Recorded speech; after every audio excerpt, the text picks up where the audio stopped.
hello, welcome, etc. All the things we normally say before we start the show, but now the show's over, and it's time to take a look back and give it a proper post-mortem. This is After Dark. Oh, ooh, clever name. Probably goes without saying, but spoiler warning for the entire first season. We're going to be spoiling all of it, so if you have not listened through it and you don't want to be spoiled, this is your warning now. hello everyone. I'm Aaron, and I was playing the Phantom of the Opera / the Angel of Music, Eric, during season 1. Hello, my name is Daniel Cruz, and I played Imhotep the Mummy, the Cleric, for season 1 of D&Dark. Hi, my name's Jordan, and I played Larry Talbot, the Wolfman, our lycanthropic warlock, for season 1. Hello, I'm Grayson. I played Jack Griffin, the Invisible Man, the party's rogue, for season 1. Hi everyone, I'm Ben Magnet, and I played Mary Frankenstein, our party's barbarian turned barbarian paladin for season 1 of D&Dark. Awesome. It is so surreal to be on this side of everything now that it's all over and done with, but I just want to get the conversation rolling with general thoughts and musings on the season. It was a wild one. Yeah, it was, for sure. I don't exactly have a lot of D&D experience because this is literally my first campaign, but this is a drug now. I'm just kind of hooked on it. I remember during the early days of us doing this, we would hang out every so often and we would just talk about the show, then also talk about other D&D stuff. And then Grayson just becoming a full on dice goblin.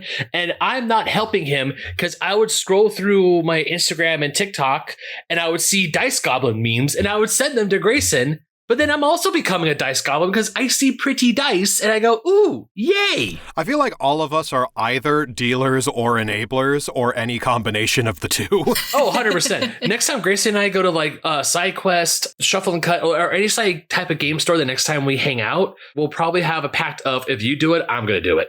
Even if the other one doesn't do it, you should do it. Exactly. But still, do it. I mean, I got the Dungeons and Dragons popcorn bucket from the movie that came out a few years ago, and that holds all my dice, so it's not full yet. They were sold out of those when I went to go see them, and I was so upset. I was so sad when that happened. Patron and friend of the show, Brandon, when he and his partner went, he texted me and said, "You want this popcorn bucket, right?" I'm like, "Yes." He's like, "Cool. Pay me back next time you see me." And he got one for me. That's a true friend right there. Yeah. All right, well, if we need a little bit more specific prompting, I received a laundry list of questions from our patrons and from friend of the show and guest of the show, Marissa from Dread and Breakfast. So let's go ahead and roll into the segment that I am calling Discussion Topics Inspired by Questions Marissa Asked Me. I see what you did there, Dan. Yes, let's roll right into it. It's pretty clever titling, if I do say so myself. Rolls right off the tongue. A real cathedral of topics. Yeah. So, starting off, what is everyone's, and be as biased and self-indulgent with answering this as you want, but what are all of your favorite arcs and episodes? I'm going to toot Dan's horn here. Everything in Hell. Yeah. As much as I hated the people in Hell, I loved the whole Hell arc. Even the characters that pissed me off, Levistus, loved having to interact with that guy. Fuck it, he was an asshole. Yeah, Levistus was a particularly fun one because the source material gives you nothing. I happened to find on one wiki while doing a deep dive rabbit hole, just a day or two before, that he has kind of a traditional roguish figure, is the Lord of Treachery, and is known for being the patron of backstabbing. And that informed 100% of the character day before. Oh, yeah. Also, to continue patting Dan on the back, while we were playing in real time, I gotta say, the way that you balanced it between the party and then jumping back over to Daniel in Hell, I thought the tension was absolutely palpable. Oh, good. It was honestly incredibly helpful to have an A plot and a B plot that I could cut between. In terms of pacing and structure, that was, as an editor, that was a phenomenal thing to be able to work with, and it really helped with the pacing of the show overall. It was tricky to juggle as a GM, but I'm so glad that worked the way that it did. Oh God, he's gonna kill one of us next season. Oh God. I mean, well, you got to jump the shark somewhere. Well, I will be biased. Obviously, the Phantom arc was a treat. I was not sure to what extent I was committed to fleshing out a real like character that had a depth and motivations that were gonna like matter a lot. And I was confronted, like I hit a wall when Christine was introduced. And Dan, I've told you before off camera how impressed I was with the portrayal of Christine and the direction. And it created so much of what Phantom ended up being for the back half of the show, to have had the really good interpersonal scenes, the one-on-one in the dressing room, and then after Dorian's death. It was informative to the max. That makes me so happy, because Christine is the character that I was the most nervous about portraying, and that I stressed over the most. I spent probably about a good month or so, like really going back and forth on whether I wanted to get a guest to play Christine. I landed on doing it myself for a couple of reasons, mostly just because I already knew I wanted Bailey to jump in as Dorian, and I didn't necessarily want two guests introduced at the same time, kind of competing for attention. And also, what I needed from Christine was so specific that I was having a really hard time trying to form, how do I get all of this necessary context and direction to a new person coming in? I think I've got to just do it myself. And that worried me to no end. Also, fun thing about your arc is yours is the arc that went the least according to plan and the most off the rails. What? Yeah, that sounds about right. Yours was the arc where I was having to do the most on-the-fly improvisational GMing. But it was still fantastic. Hell yeah. Also, some of the those episodes where we got Aaron like kind of singing. Oh, stellar job. Oh, yeah. Oh, I appreciate that. I was very, very nervous about, well, the first time when I realized the dressing room scene, I just like did it.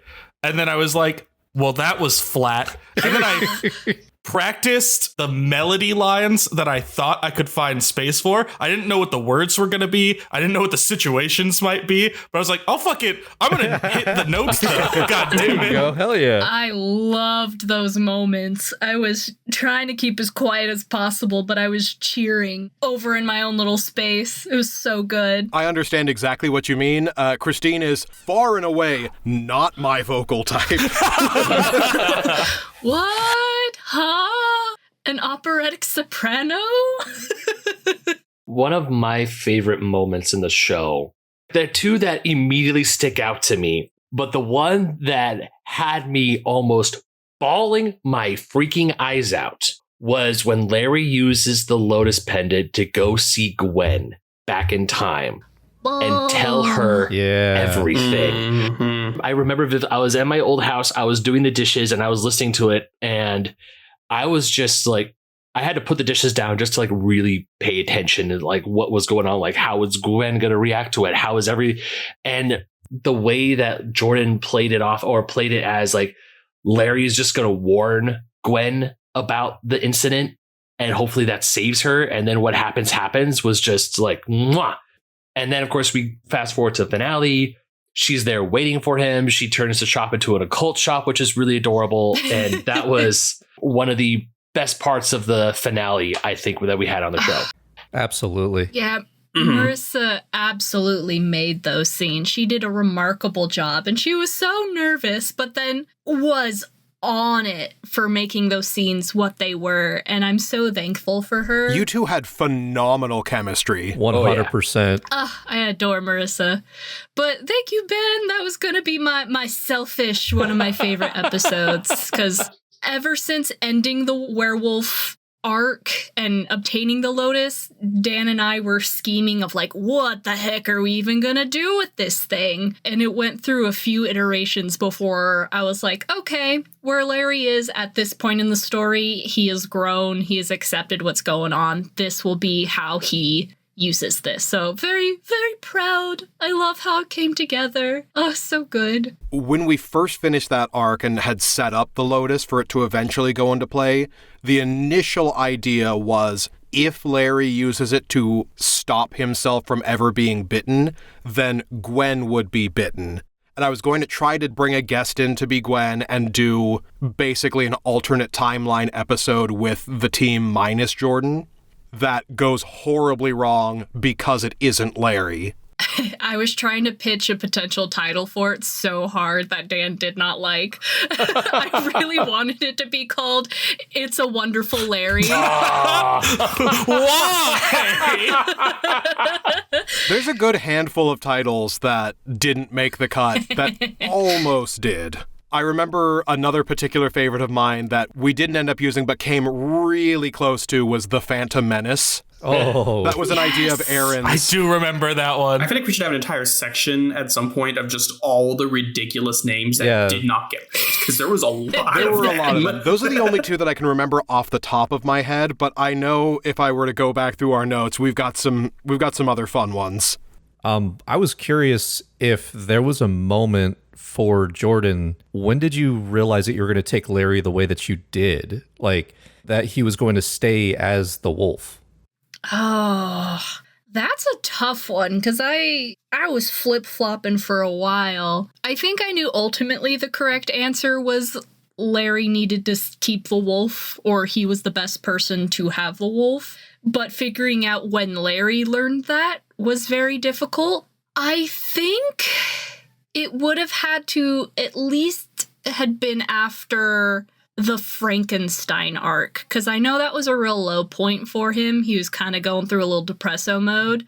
Yeah, I don't know. Do the Simpsons meme like there, and that's the exact moment that you can see him stop deciding to not be a wolf. Circle red arrow.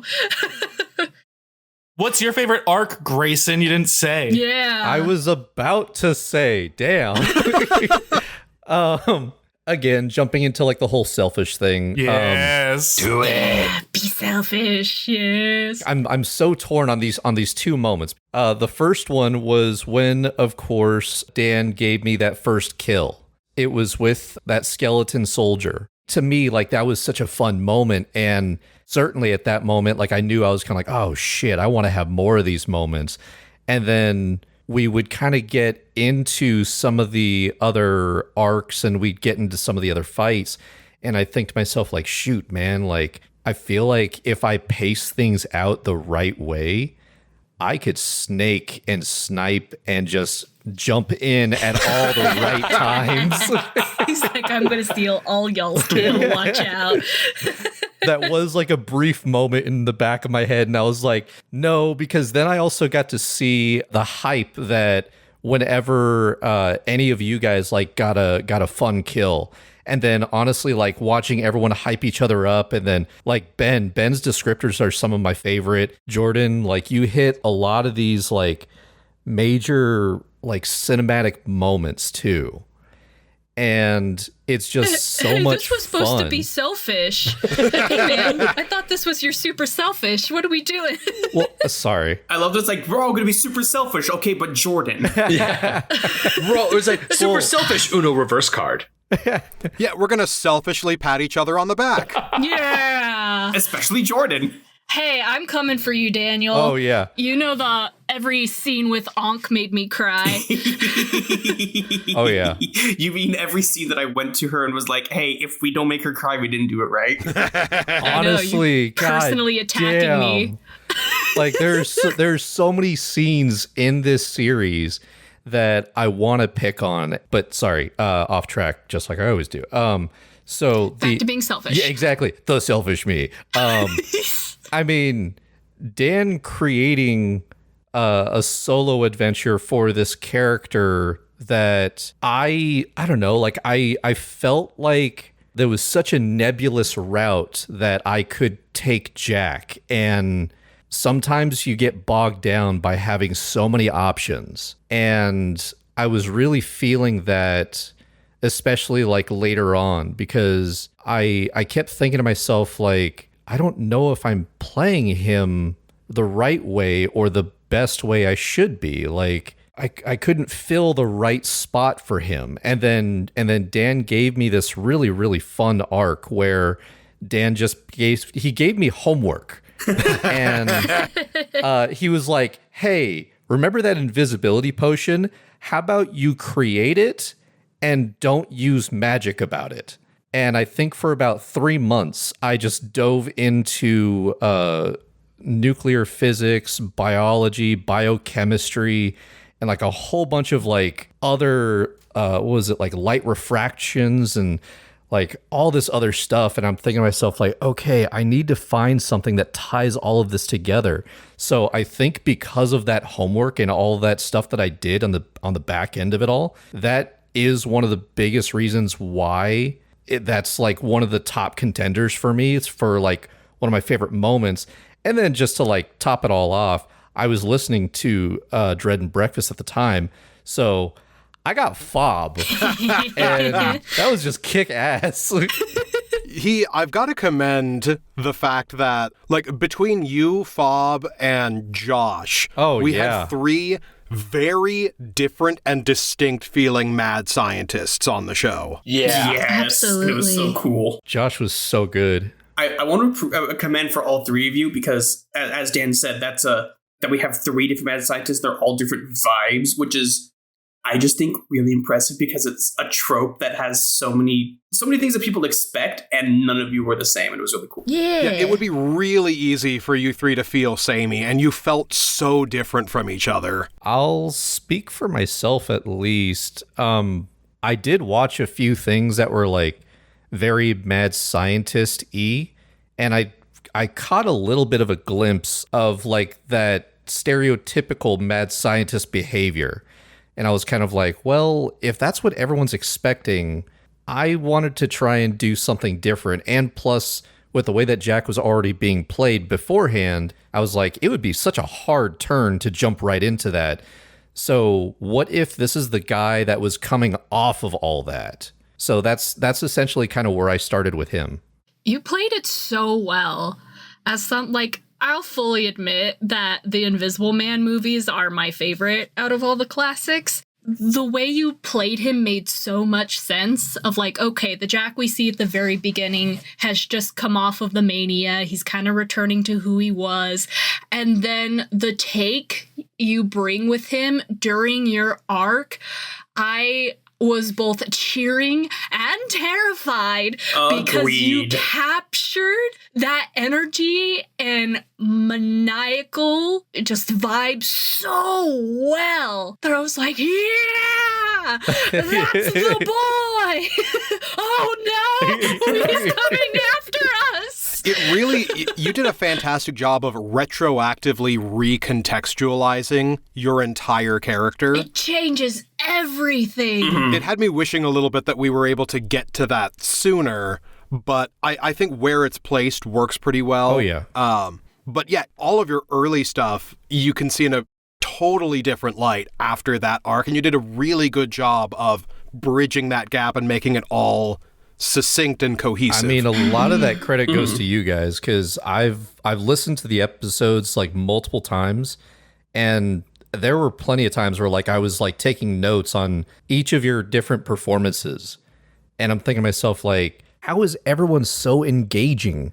And I don't know where to start. So I think having Jack go last was the perfect spot for him because it gave me so much more time to learn from all of you. I mean, you were engaging too the whole time, but that's neither here nor there, I guess. I'm glad you enjoyed your arc. Wait, my selfish thing. Yeah, we gotta get selfish We gotta from get Ben, selfish and from I Ben. think Daniel needs some more selfish. Oh, come on, I feel like the Hell arc is selfish for me. I just didn't talk about the selfish side. Okay. All right, we got to get Ben's Come self-indulgence. on, Ben, give it to us. Yeah. Riding the T-Rex. How could it not be that? The second I clocked that we were doing a night at the museum riff, I made it my personal mission to ride a mother effing T-Rex. The second Dan said, hey, you see dinosaur bones? And I'm like, T-Rex? Is there a T-Rex?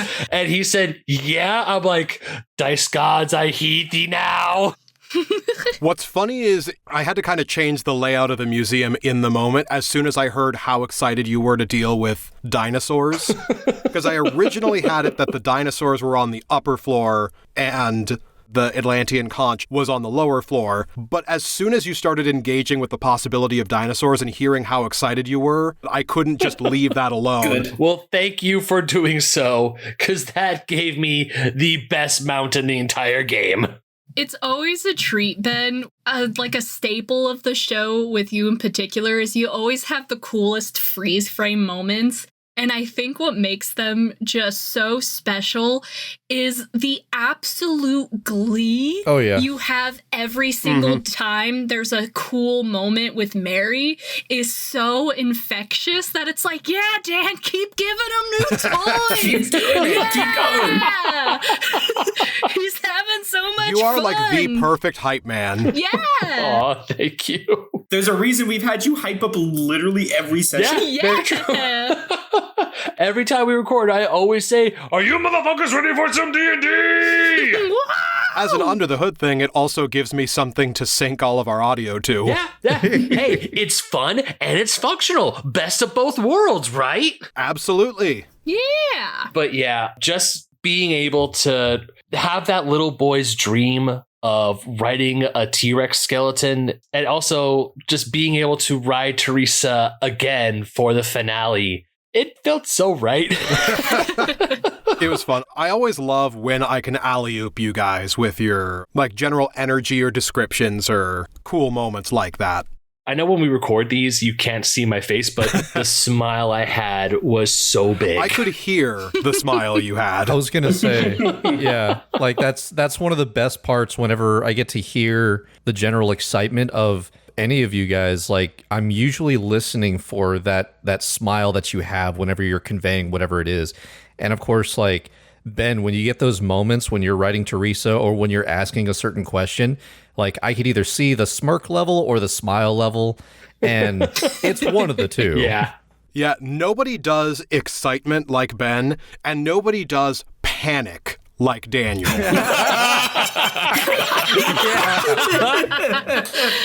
That is so true. Absolutely. Like, the second Daniel starts panicking, that's when I know it's like, oh, we are in the shit now.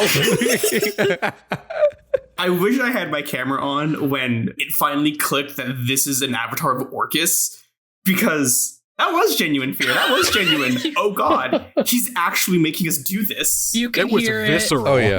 I just remember in the museum, we go further down into the tomb, and Dan's giving the description of how all the museum got all the stuff wrong.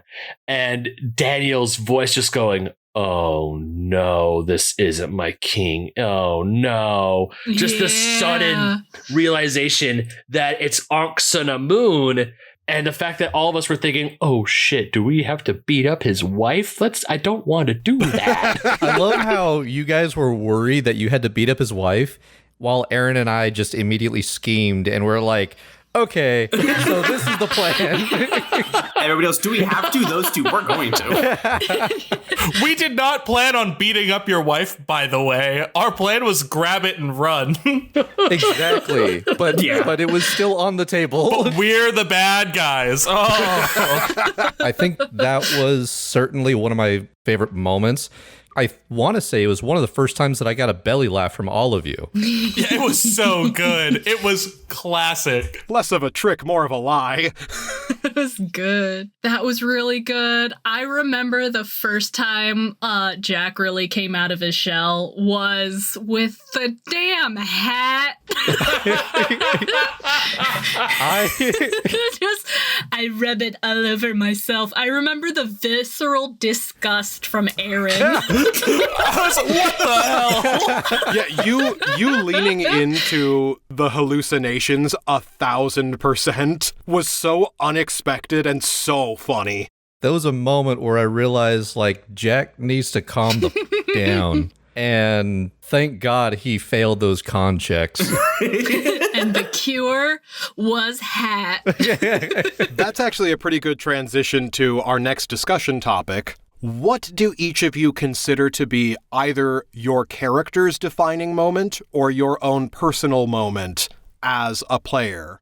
I know for me, it was the moment that Ankh-Sun-Amun was revealed and all that stuff, because up to that point, I think I had told Dan that, like, my goal, because the way that Dan had told me is that the more scrolls you collect, the more powerful you're going to become. And I was like, oh yeah, I'll get to Mummy Lord. And he goes, you think you're going to stop at Mummy Lord? So I had this whole plan of like being like a secondary antagonist by the end of it. But once Ankh Sunamun came in, I'm like, no, I can't do that. And that's what Dan said. It was like, either you're going down the route that you want, which will make you squarely evil because you have to kill your wife, or not. And that's the point where Imhotep switched. It was so and good. I'm so glad that he did, because the version of Imhotep that I had initially, I don't think I'd have liked him as much as I liked him at the end of the game.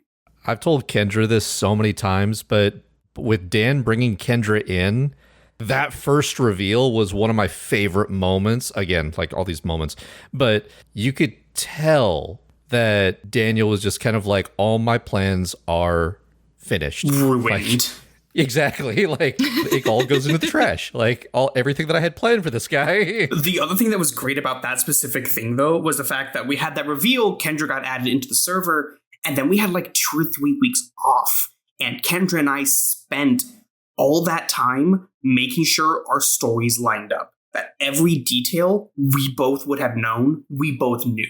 And that just pushed that whole episode in a very different direction than I had initially planned on it being. I would say, in terms of like previous question, that one sits real high up there for my personal favorites, just because it is such a drastic turning point for the show as a whole. Mm-hmm. I would say one of my key moments, I think more as a player, but one of my favorite reactions of being in the moment was during the Wolfman arc, talking to Granny Grimhilda. There was that one point where she calls out Larry's name, and I was like, oh, it'd be so easy to hand wave away, like, oh, it's being played by Dan, the GM. Of course he knows the characters' names, but just something clicked in that moment, and I was like, I want to lean into it and be like, what? You know my name? And then that unlocking the reveal about the robe that Imhotep had been wearing this entire time, there was something so surreal of like, I'm just gonna play into what's going on here. And then that being the clue, I was like, oh my God.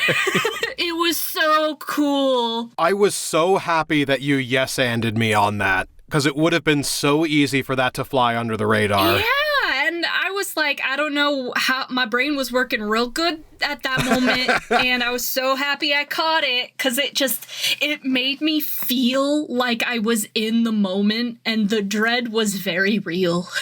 Mm-hmm. I was like, dang, Dan's good. Dan's so good. Me accepting the robe because I'm like, it's one of my favorite silly items, turning into like, oh, oops, that was a mistake. Oops, it's covered in ears. Gross.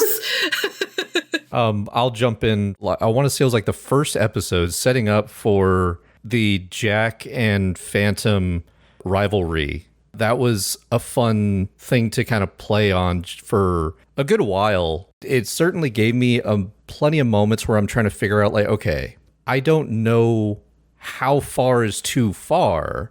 It gave me a fun puzzle to do, even with like that first episode where you gave Jack the history check and he had that connection with Van Helsing. And I'm thinking to myself, like, shoot, man, like, okay, so now he knows Van Helsing, and oh, great, this guy that he doesn't know just killed his friend. You played that very well. Because I remember that Jack had to be a certain way in my head, and this is early on, and I'm glad that he shifted downward in his trajectory. But I like a lot of that, I would say, even goes to crediting Dan and Aaron, because it seemed like Aaron knew exactly what to do in a lot of those moments, and 100% I was fumbling. All I knew was that I just needed to go after the guy that killed my friend, because I know me in real life, I can be very aggro when it comes to people coming after my friends. So that little bit was probably one of the few things that I could toss in from me. Then I'm able to try and figure out like, okay, if he's like this, then now I have a little bit more of a jumping off point. And then that rivalry and also that back and forth for the amount of time that it did happen I feel like kind of helped Jack evolve a little bit more. By the end of it, I really did enjoy the friendly banter and the interaction with Phantom a lot more instead of just immediately going from, oh, hey, I don't know you, we're friends now. I do also feel that the Phantom Jack like trajectory is remarkable. Like, I don't know how that happened. I was such a fan though. I was like, damn, this is cinema. I mean, like there's so many stories out there to where it's kind of like, hey, we're an adventuring party, we all know each other, or we don't know each other, but we're all going to be friends and we're all now best of friends. And I think to kind of come in almost antagonistic within the party does present a bit more drama than what a lot of other people run into. But also, I think Aaron played it like the absolute correct way. And I was 100% trying to follow his lead as best I could. It's a very tricky balancing act because inter-party antagonism can so easily get in the way of the story, and you guys really navigated that tightrope very, very well. There's a writing thing that I heard recently that really stuck out in my mind that I think back to in those early interactions of where I think you guys really got it right. And it's when it comes to unlikable or antagonistic or annoying characters, the audience will forgive a character for being aggressive, for being annoying and all of that, much more readily than they will forgive a character for standing in the way of the story. And at no point in your guys' antagonism towards each other did you ever let that affect the trajectory of the plot. And that one's big to Grayson. I will not let him deflect it. He was great. He was very focused during the most antagonistic parts on like, okay, shut up now. It's time to go do the story. We will not stand here and be assholes this whole time. That I do think is one of Grayson's strengths as a player. He is really task-oriented and very, very good at keeping momentum going. Absolutely. Mm-hmm. Thank you. I would say that my defining moment was actually probably one of the hardest performances. I don't know if it was as hard for Jordan as it was for me. It was very hard for me to do. The confrontation after the song is sung in the alleyway where Phantom and Larry just like hash it out is the only thing we had to shoot twice. Though it was improvised both times. But I had gotten away with the really comfortable elements of the Phantom of the Opera as a character up to that point. Funny, petty, small, antagonistic, but it is a story about like a pretty serious abuser, especially in the book. It's a lot more by the books abuse tactics. And it was getting backed into a corner and having to be like, okay, I'm doing it. And it was horrible. It was horrible to have to do. It turned my stomach, but it came out the other side really cathartic. Like all of that bile came out, was used, didn't work, and it left this like open space for where all the like good development came in afterwards. The Angel of Music was born out of that horrific, terrible low point in an alleyway. Oh, well, I'm glad it was such a good launching off point for the character, because I'll fully admit I was so stressed both times. It was brutal. Oh my god. Holy shit. I'm having such a bad time. It was admittedly such a rough scene. Yeah, but I'm glad a lot of good came out of it, because I think we might have felt kind of the same thing with the characters of like, well, there's got to be a breaking point somewhere, and it's like, this is as good as anything. So let's see what happens when there's pushback. Because at least from my flip side of the argument, I was like, okay, how long do I keep Larry being a complete pushover and never, like, no spying, no standing his ground? So I was like, let's see what happens if we give him a little bit of a spine. Oh, God, it's bad. Everything's so bad. Oh, no. Take it back. I take it all back. But I absolutely adore the arc that Phantom went on to reach Angel of Music, especially after all that shit he went through and the repeat dying and the just getting beaten down. But he just grew and blossomed from it and turned into just like such an amazing character by the end. It was just chef's kiss. Oh, yeah. So good. 100%. I have to give credit to one of the lines you dropped too that really helped bring it all together. Because my mission statement when Dan gave me the character, when I was trying to figure out the backstory, however much of it I was ready to put down on paper at the time, I knew that I was like very hateful of quote unquote normal people because of the whole history in the playhouse and, you know, being ostracized, whatever.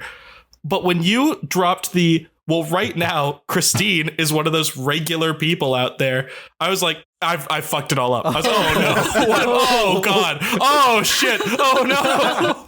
And it was so good. Like that was like an anchor point that was perfect. Like such a good thing to cling on to. Good. I'm glad it was all I had.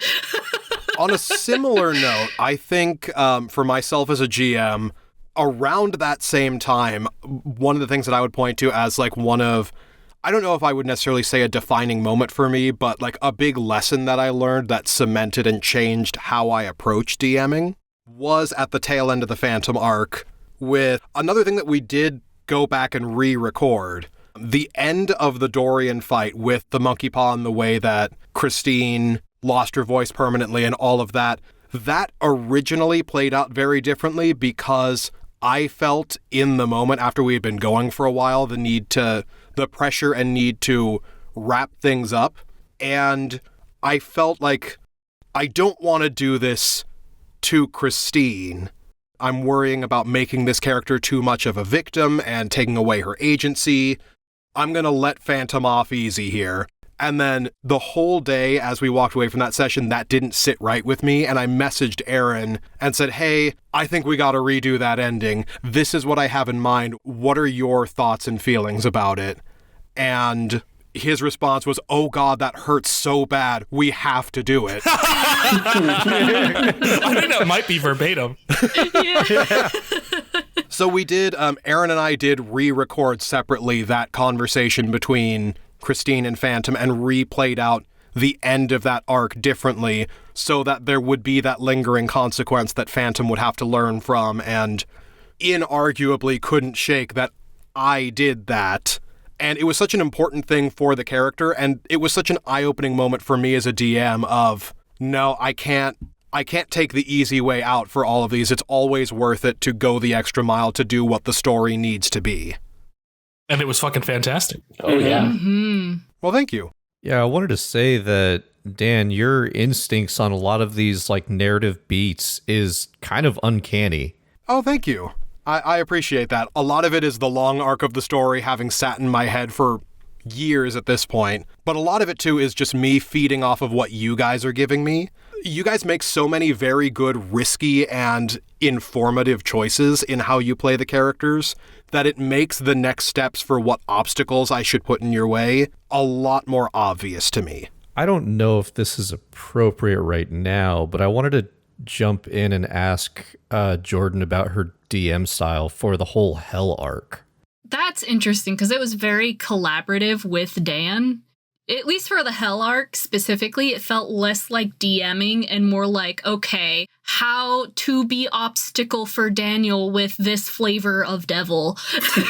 But also, like, you and Dan work very, very well together. At no point did it seem like either of you were stepping on each other's toes or getting any of the lore mixed up, or you both had a real solid grasp on everything that was going on down there. I will say that did take a little bit of practice. We used D&D Devils as a jumping off point for the two of us to establish a lot of like, what does our version of the 9 Hells look like? And I think we did 3 separate trial runs before we did the actual thing. And in doing that, that gave us a lot of practice of trying to figure out, we had to kind of go back and forth a little bit in figuring out where's the line, how do we co-DM this, how do we support each other without getting in each other's way. And that took a little bit of trial and error. Mm-hmm. But I do like where we ended up at the end. And What helped a lot is when we were going through specifically Mordenkainen's, there was a lot of, oh my god, it would be so funny if this Devil Lord was like this.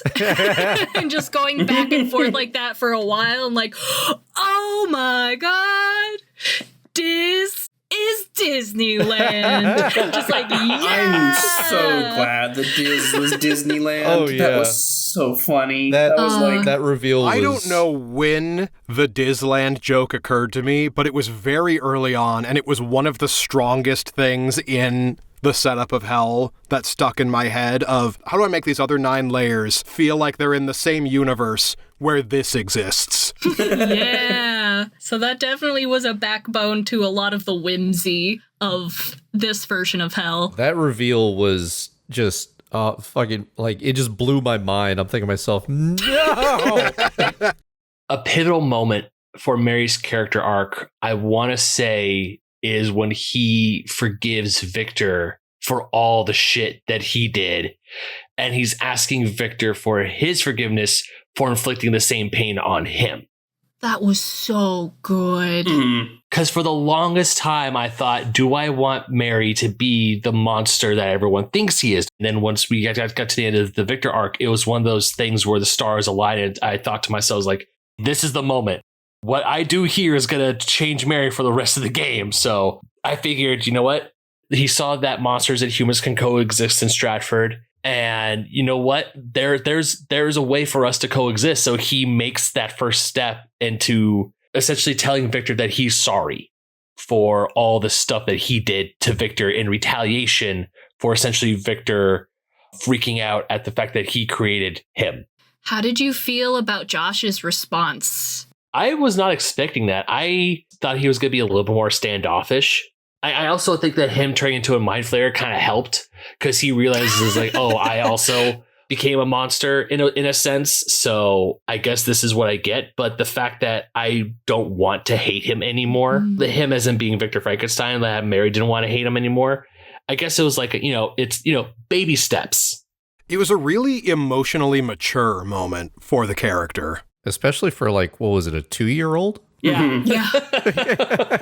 But also kudos to Josh. Like, holy hell, like, his Victor was so fun. yes. He was very fun, and I love how the two of you worked opposite each other. It immediately felt totally 100% believable that this Victor Frankenstein would make this Frankenstein monster. Hell yeah. Oh, yeah, definitely. But I will say one of the insults I did kind of I still chuckle at is you calamari-faced failure of a father. The amount of times you threatened to eat him was hilarious. And then 2 arcs later, Mary finds out what shrimp is, and he loves it. Oh, that's terrifying. Was that the start of Mary becoming a gourmand?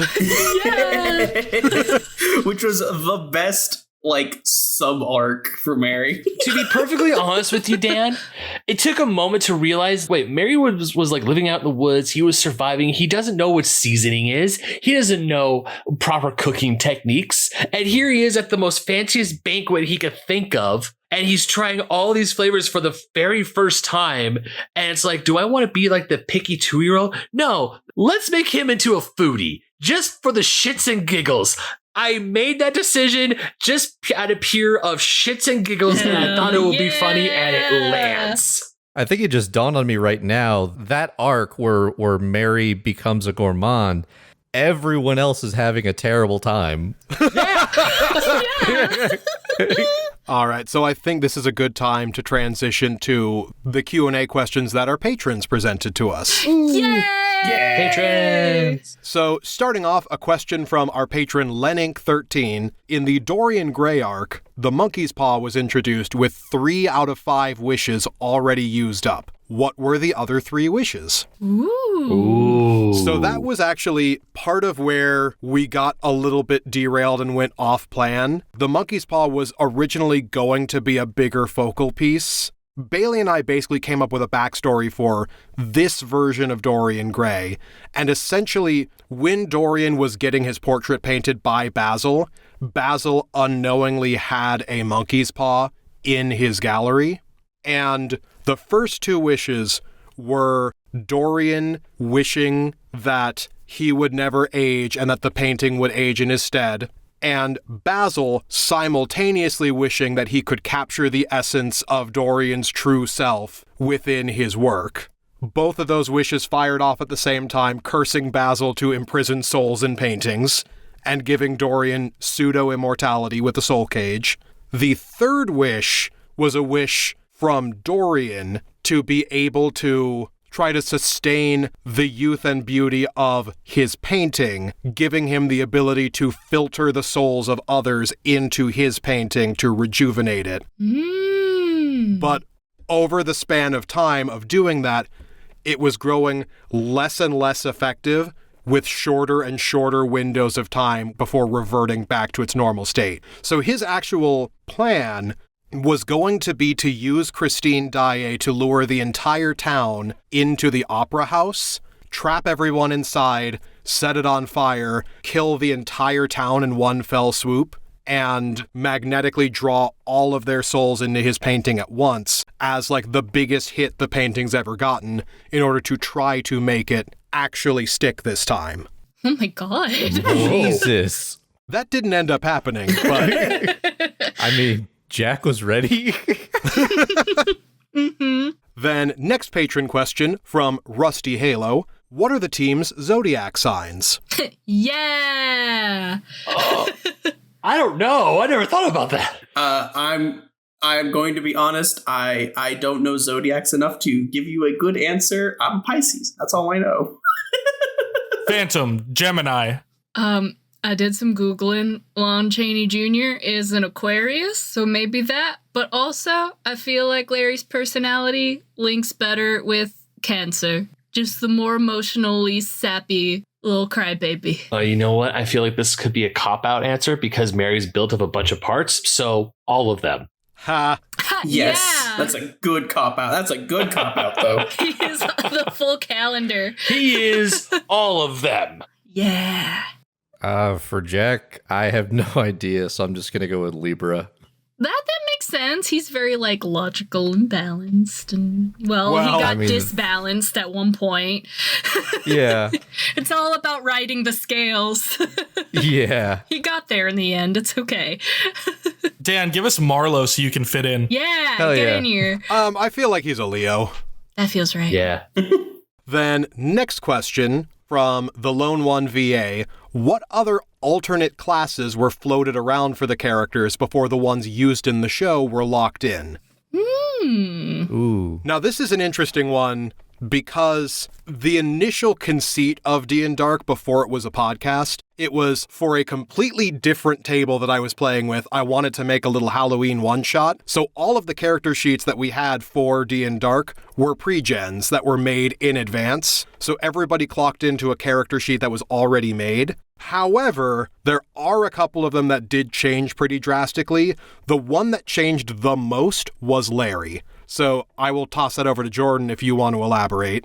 Yeah. So originally, and it wasn't until like the last second that we swapped Larry to Warlock, but we were thinking, oh yeah, well, Wolfman, transformations, Druid, Circle of the Moon.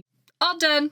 Pack it up. Send it. And I was trying to think of some funny bits of like, oh, well, it would be funny if like he could only transform into creatures that were like wolf blank, like wolf spider, wolf this. But after chatting with Dan about it for a little bit, it seemed like doing a druid werewolf kind of stepped on its own toes. And we were like, okay, yeah, this isn't really sustainable or really fitting. We got to do something that make the werewolf transformations really feel impactful. So after doing some searching around, Dan found the homebrewed warlock subclass with Tarot, and with Larry's connection to Maleva, that felt so perfect.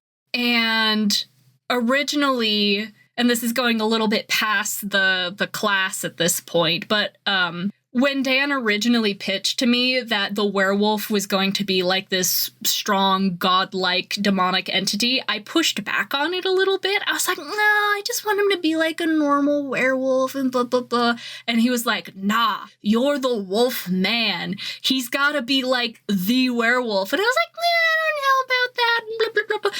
But at the end of the day, I'm so happy where we landed because I got to use so much with this homebrewed class, which granted, we did a lot of homebrewing and adjusting on the fly. So if you find it online, it is a little tiny bit different. We were constantly editing it on the go. Yeah, just to make it fit with the play style and made it work with the podcast. And then I'm so happy about the direction we took with the werewolf because it made it feel so cool and unique, and it was so fun and fed into what Larry's character became so well. So I'm happy we pivoted. And we pivoted at the very last second, like a couple days before recording. So Larry's stats are a little jacked because he was built to be a druid. So wisdom was his highest stat for a long time until it was slowly kind of course corrected over leveling up. The other ones that changed were mostly the characters that didn't get picked. Dr. Jekyll was originally one of the player character options, and his stat block and character sheet looked completely different to what we did with Fob. I much prefer how we landed with Fob, having basically just 2 character sheets that we could kind of minimally swap between. He was still the same base class of being an alchemist artificer. We originally had like a whole separate homebrew mechanic for him switching into Hyde and having like some addiction withdrawals from the serum, so he would need to regularly re-up on it, but would sometimes lose control. It was a whole big thing that was a lot more complicated than it needed to be.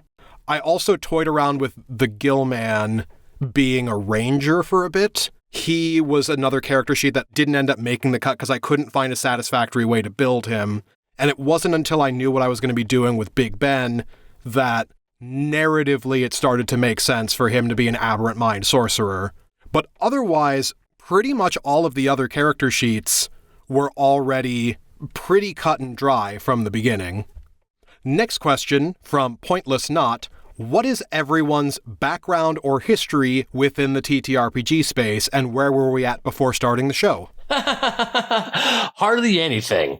Yeah, I mentioned earlier this is probably my first one, so How dare. I mean, not to say that the last group, the last time I tried doing this, that people wanted to play. It's just that they weren't really like, I don't want to say vibing well. It's just that it was, some of the things were going over their head. It wasn't really, the campaign we were playing wasn't really beginner friendly. It was, I mean, there was a lot. Like, I think it was a mix of, we couldn't really like nail down a time to meet. The classic destroyer of all campaigns. Yeah, this classic story of all campaigns. But also it's just like, I think that the campaign we started off was it wasn't too much like beginner friendly in a way. And we did also, like, most of us didn't know what we were doing. And the one person who did know how to build a campaign was, I don't want to say exacerbated, but it was just one of those, you could tell he was trying to do something, but it was very grand and very out there. And we were just like, So this was definitely having like a better, a bit of a structure, and having the whole show just being, like I loved how every time we had a new spell or new thing, Dan would always say, and please describe that spell. So that way everyone would know. And of course, people listening, if they never played RPGs before, they would understand how that spell would work. It was a very useful thing for me, too, because a lot of the times I didn't have a lot of the spells committed to memory, so it would help me out to know kind of what to generally expect. It was there as an audience aid, and it very quickly became a thing that I found super useful to just do as a general principle. Well, thank you, because that helped. To pat you on the back, Dan, you were very patient with me, and I thank you for that. My experience was very scattershot for a lot of my early years. I played some Pathfinder one-shots with some friends, some 3.5, but with enough distance in between the one-shots that I'd completely would brain dump the rules. It wasn't until about a year before we started playing D&Dark that I started DMing for some coworkers of mine. Dan was included in there, Bailey was in there, and that's where we all started to really take it seriously and start playing some campaigns for real. So that's when the skills were starting to form. So I had enough mix mash of memory to make it difficult, but then enough lead time before the podcast to be like, okay, I got an idea of how the system works now. For my end of things, it's funny, is that all the years I've been doing TTRPGs, D&Dark is the first time I have played in the D&D campaign. My first RPG experiences were other games, and then I picked up 1 and 2E, which there was a whole fun story with Slods and Dan and Aaron with that one. My first time trying to DM anything. But since then, I've run 2 D&D campaigns, 1 for Lancer, and I'm currently working on my 3rd one for a different group. So, I mean, it was a lot of fun to finally get to be on the player end of it. Now that I know what Slods are, my God. Don't worry. I'll tell the story because it's my entire TTRPG background. So I'm happy to give this anecdote. Many years ago, Daniel decides he wants to learn how to DM and do campaigns and stuff. And so he's like, I've put together this tiny little one-shot effectively to figure out if I can understand the mechanics of this game. And Dan and I are like, we'll help out. Cool. We pick up a couple of characters. I'm an elf. We walk into a bar. Offhand, Daniel mentions that someone gives me a snobby look because I'm an elf. And I make a whole thing about it. I'm like, what? You got a problem? Oh, is it the elf thing? And eventually we escalate it to the point where we piss him off and he turns this whole tavern into slods. The whole tavern slods. And we get out by, I think, soaking the floor in tavern booze and then electrifying it. That's exactly what you did. Yep, we did the Shrek thing of busting open the kegs. Hell yeah. It was amazing. And then we died to some kobolds right outside. Yeah! Aside from that, my history is almost entirely in theater and in improv.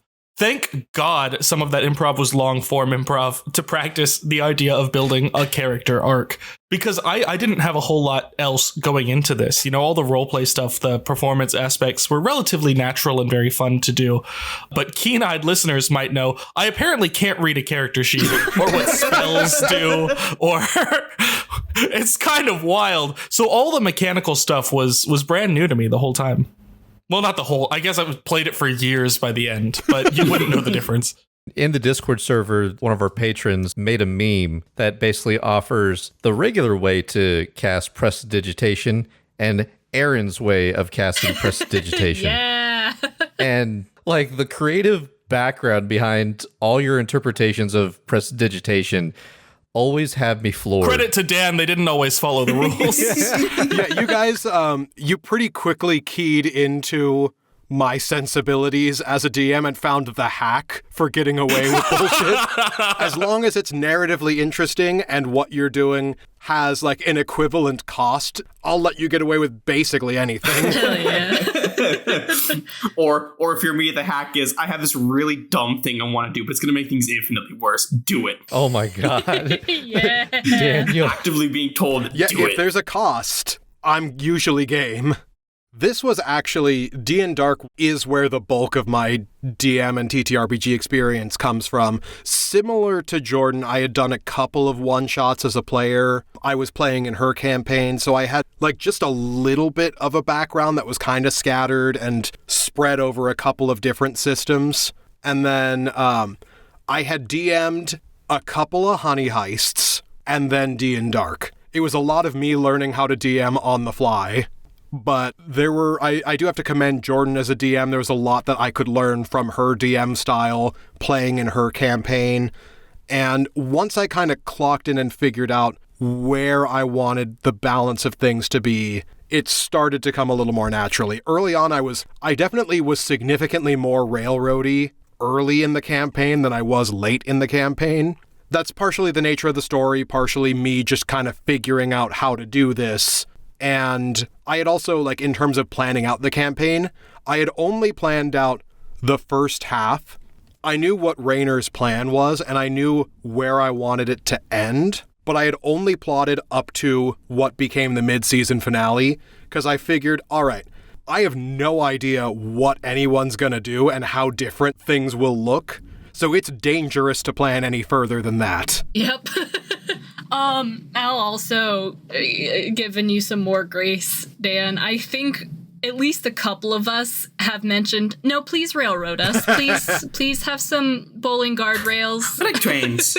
Sandbox is too many choices. I think I did mention something about getting bogged down with so many choices early on. Yeah, so, people give railroading a lot of flack, but hey, trains are good sometimes. We like them. Let's go. Trains are good. Well, I think where the difference comes into play there is it's kind of the fine line between running a very linear campaign and, in the negative sense, I take it as railroading being more like denying player agency and taking choices away from you. Yeah. It's linear story where you still have choices and agency to kind of guide the path versus you guys are playing in my novel. The beginning, middle, and end have already been decided. If you stray from that, no, you didn't. So next question from Grey Fox. One of Dracula's nicknames was the Dragon, and we saw him use a breath weapon. Does he have any other dragon-inspired abilities that we didn't end up seeing him use? You saw him use all of the abilities that I gave him. The stat block that I made for Dracula was a cross between, it was a blend of a shadow dragon and a vampire. So most of his abilities came from either of those two stat blocks. So the big thing, the Vorpal Greatsword that I gave him, it was the stats of a dragon tail attack that I just reflavored as him having this sword. Vampires and dragons both have a claw attack and both have a bite attack. The breath weapon is what a shadow dragon gets. They get a necrotic breath weapon. Shadow dragons can also, if they are in dim light or darkness, can use a bonus action to hide and turn invisible. I gave him the added thing of he can teleport through shadows. The other thing too is if a shadow dragon is in dim light or darkness, they have resistance to all damage types except for force and psychic, which I gave that to Dracula too. If he was ever in bright light, he would actively take damage and he would lose all of his resistances except for piercing, slashing, bludgeoning. But that's, as far as the dragon stuff goes, that's mechanically about it. There is one other ability that shadow dragons get where if a creature dies to their breath weapon, they immediately raise up as a shadow demon. I had kind of reflavored that as kind of doing a variation on the vampire bite thing. If anyone dies to a vampire bite and stays dead, is not revived within 24 hours, they pop up either as a generic undead or as a vampire spawn if they pact with the vampire. Which I realized super late into the campaign, oh, that's where all of the undead that were not Necronomicon related came from. They got vampired. Then, next question from Lenink13. What other monsters would everyone have chosen if they had to pick differently? I mean, do we want to say, like, any of them from the Dark Universe? Yeah, I would say, like, it doesn't have to be from the presented options. Like, any monster, if you had to pick a different monster to be a player character for the campaign, what monster would you pick? Godzilla? No. If I wasn't basically told that you're being the mummy because you spent so long in Egypt class, of course you're going to be the mummy, I'd have gone for the Gill Man, actually. Oh, I can see that. That would have been my backup choice.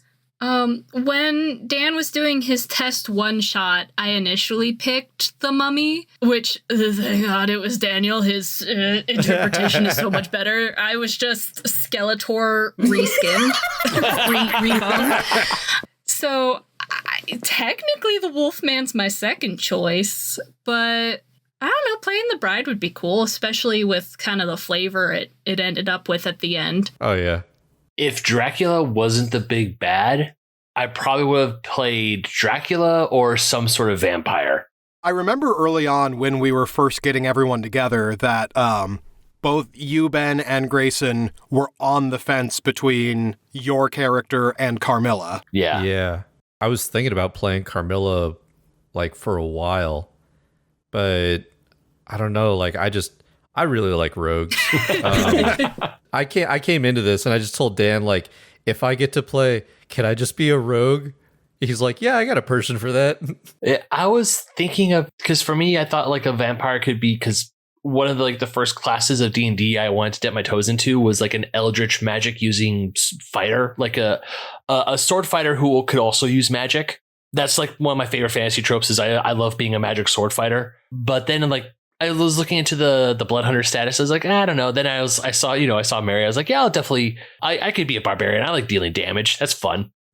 Oddly enough, I think if I wasn't Jack, I don't know, like reading the books, I was always a big fan of Dorian Gray.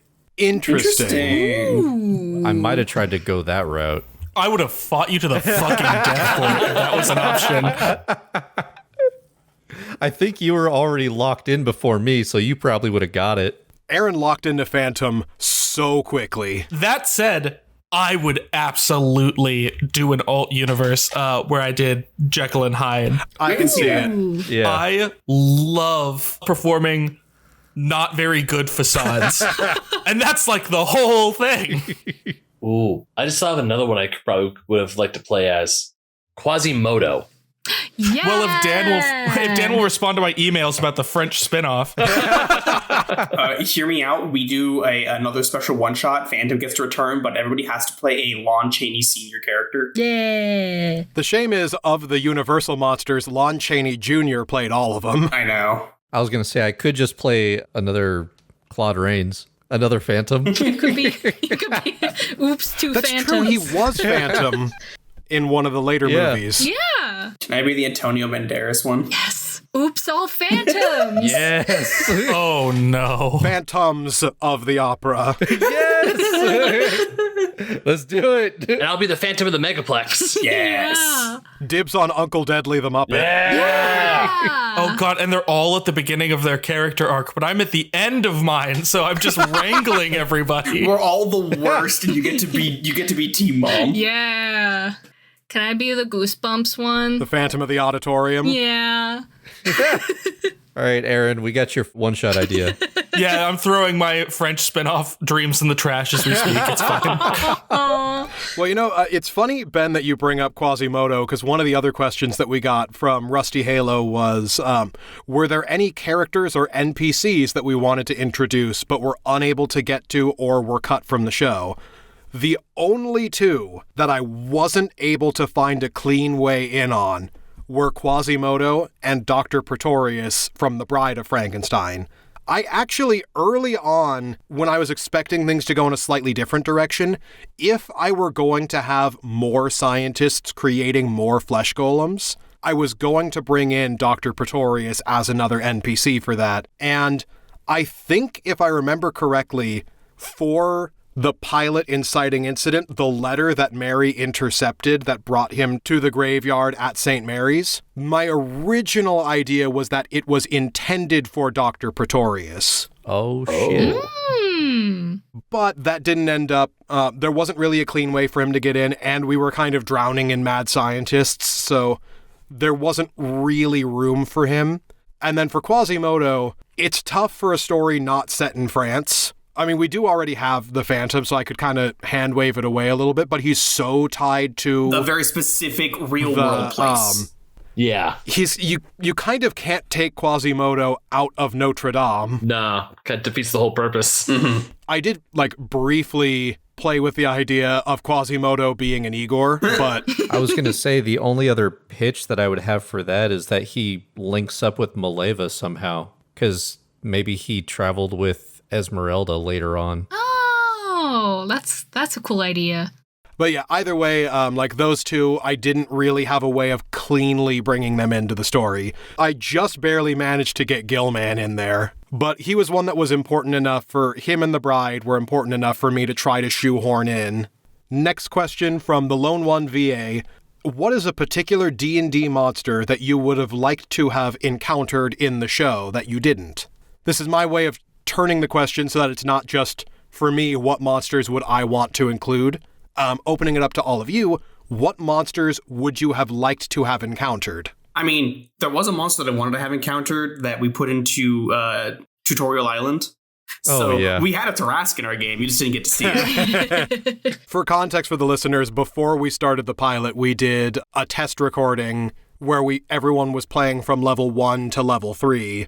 And we call that our Tutorial Island. It was a one-shot on an island where everyone was learning the ropes. I wanted wolves. I wanted to be able to control wolves.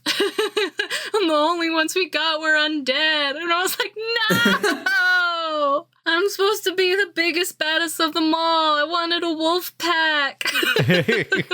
But alas, I should have spoken up. I know, you had to settle for us. Aw, shucks. I'm pretty partial to fairy dragons. They're so good. They're little and not very threatening, but their breath weapon just makes you run in random directions and do nothing else. That's awesome. And it would be so funny. That's pretty funny. Oh my God. I'm trying to think what would be a good foe for Mary. And I'm thinking that Chimera would have been a good fight for Mary. Ooh. Thematically, it's really good too. Yeah. Me as the player, we technically did get a dragon, and that would be Count Dracula because, he was a mixture of a dragon and a vampire. But just because of me being me, I wanted to fight a chromatic dragon. Well, I've got the campaign for you. Yay! Yeah, Jordan was running the Tyranny of Dragons campaign for the last several years. Nice. So many chromatic dragons. Oh my God.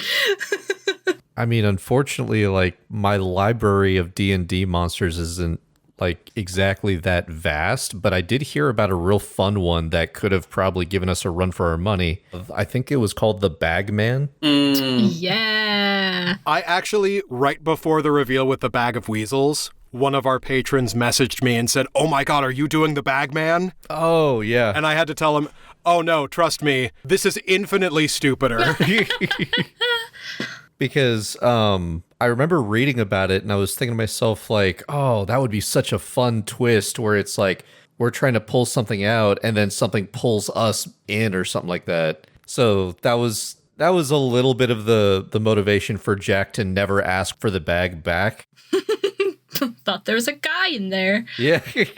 Yeah, the Bag of Holding was almost a Bag of Devouring, but I liked your guys' equipment too much and thought that there were too many fun narrative possibilities for him, so I didn't want you guys to have something that punishing that you couldn't get back. And then I happened to find the Bag of Weasels as a Pathfinder item and thought that was a funny enough way to go about it, and it would still give you the opportunity to get the stuff back. I mean, that was such a fun pull, especially when Imhotep's bones turned into weasels. Oh my God. Or just the sudden realization that we put Vordenberg in the back. Oh my God. So many times. And every time. You just went a very long time never rolling below 11. And then we rolled below it for the first time in the most glorious way. All right, and then the final patron question that I have is from Pointless Knot, asking, if I were a player character, what class would I want to play? Which I could give the cop-out answer of, technically I was a player character with Marlowe and Maledict, but in general, my favorite D&D class is Warlock. But there are a whole bunch of others that I've had fun with. Out of these characters, I would probably most want to play Imhotep. Ooh. But just in general, given the full suite of D&D classes, Warlock tends to be my favorite. Hell yeah. What if Imhotep was the patron? Imhotep, I pledge my soul to you. Give me cool powers. Really quickly write up a stat block for the Scorpion King. Oh God. Oh, yeah. The horrible CG monster version. Ah! If the token is anything else, I write it. All right, so shy of revealing who is playing what, we can end on a slight tease for Season 2. I know Jordan has in mind she wants to put together a big reveal when we're about to drop Season 2. Gotta keep the intrigue alive. Well, what information has already been spilled from various table talks is Season 2 will be set in America. It is going to be focusing on cryptids, and the player characters for Season 2 are Bigfoot, the Loch Ness Monster, Mothman, the Jersey Devil, and the Roswell Alien. The information that we haven't shared is I am currently eyeing it being set 50 years after Season 1, which would land it roughly in the 1930s, so it would be right in the middle of the Great Depression. The narrative of it is going to, at least at this time, revolve around the fallout of the Necronomicon incident, with all of the rifts opening up and things spilling out, as well as dealing with a demon prince power struggle now that there is a power vacuum left in the wake of Orcus's defeat in Season 1. Ooh. But I'm so excited. I'm very excited too. Did you spoil that we did a table riff and it was so fucking funny? We had a little rap party after we finished the finale, and everyone was already starting to riff on their character dynamics, and it's very encouraging. Yeah. I cannot wait to show off the voice I'm gonna do for my new character. Contain your excitement. I have plans, devious plans. Okay. There is still no timeline on when Season 2 will be happening yet. It's still quite a long ways out. I still have to do a whole lot more prep work and planning to get there. But we do have some other interstitial content coming down the pipeline. Aaron, if you want to tease your upcoming one-shot. Ooh, yes. I have a long history, though a complicated relationship with the police system in general, with detective fiction. I love fictional detectives, and I really grew up with a lot of their archetypes forming my understanding of literature early on when I was in like high school. I loved Agatha Christie novels and things of the like. And so Dan has graciously allowed me to DM a game in the Kids on Bikes system where I invite each of these lovely players, and Dan as a player, to come and solve a mystery that I have prepared for them. Ooh. It was a very fun whodunit. Thank you. It was pretty fun. Okay, well, you only said pretty fun, so. You know what? Interesting, Daniel. You know what? You're my friend, and I'm not going to tear you down by making a mean joke here. Oh, no! That's so much more brutal. Yeah. It was a delight and a treat, and what everyone brought to the table and the way that they interpreted their detectives delighted me to no end, and I'm excited for you all to hear it as well. Yeah. All right, and we have more in the works that you'll be hearing as things develop. In the meantime, though, this is where we will end our inaugural episode of D&D After Dark. Yeah. Thank you, Dan, and thank you to all our listeners. Yeah. Yay. Thank you for listening, and we'll see you all after dark. Ooh, a sick tagline. Yeah. Goddamn, that's good. That's really good.